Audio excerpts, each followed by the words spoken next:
wrap each coil with fiberglass insulation. Then they insulate the portion of the coil left outside the slots with fiberglass sheets.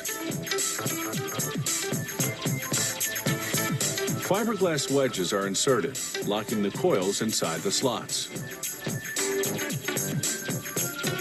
Once all the coils are inserted and insulated, workers begin preparing the connection. They slip an acrylic insulation sleeve over both ends of each coil. 13 coils, 26 ends. Then they group these insulated wires into large power cables. The number of wires per cable varies according to the speed and voltage of the motor.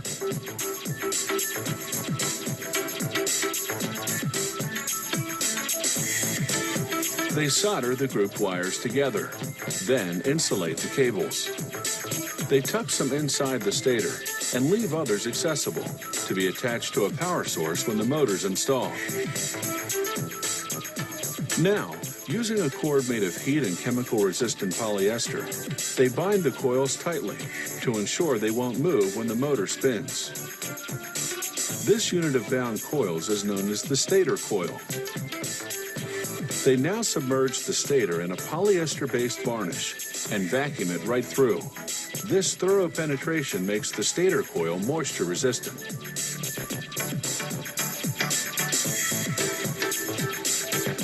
The stator is put into an oven for 6 hours at 280 degrees Fahrenheit.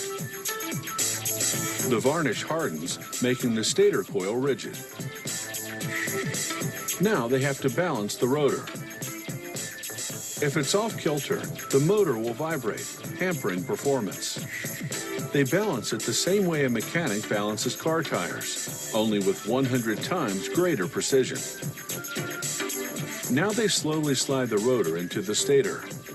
Careful not to damage the stator coil. The rotor will turn on steel bearings. They heat these bearings to expand them, so they'll install easily. Then they blow on cold air to shrink them to a tight fit.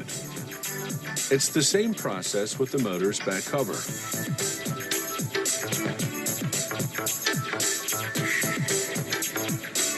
Now, they heat the fan and install it over the back cover.